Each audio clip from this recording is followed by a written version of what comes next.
Hi friends, I'm Manoj Shukla with you and for you. Today I'm with a tiny grammar lesson, but what I think most people very often become confused with using these two expressions, have or has been and have or has gone, as you see on the screen. Let's talk about some sentences.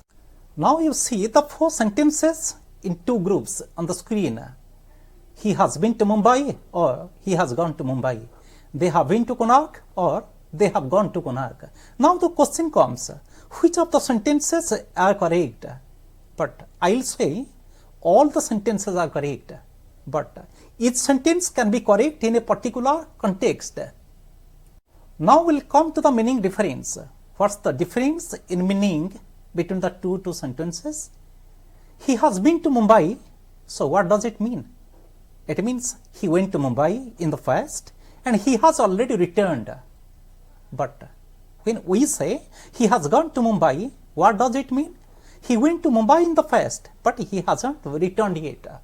So in the first sentence, he went to Mumbai and he has already come back.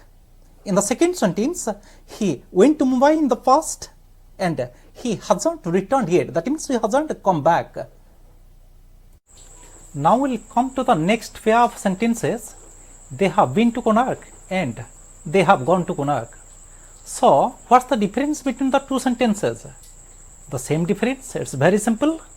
As we have already learned, when we say they have been to Konark, it means they went to Konark in the past and they have already come back.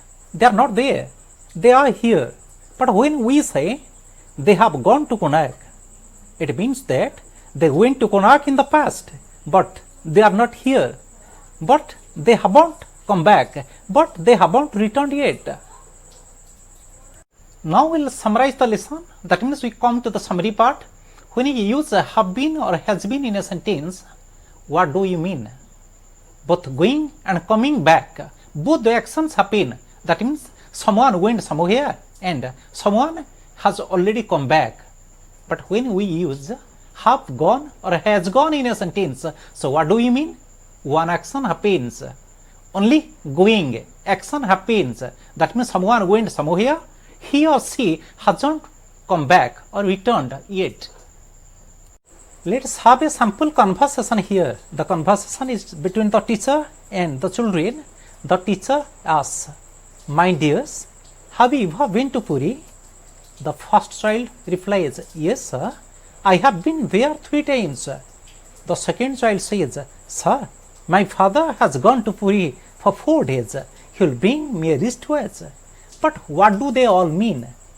The teacher wants to ask here the children whether they went to Puri and have already come back.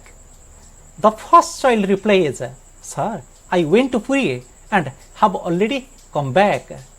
The second child says, his father went to Puri but hasn't come back yet.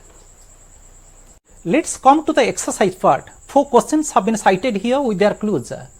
Number 1, he has dashed to market, hasn't returned. That means he went to market but he hasn't returned yet.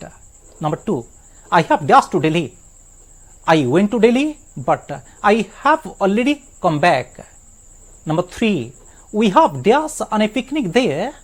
That means we went on a picnic there and we have already come back. Number 4, the last question, she has dashed to tuition, hasn't returned. That means she went to tuition but she hasn't come back yet. Thank you very much. Waiting for your answers in the comment box and pat you on the back. Bye bye.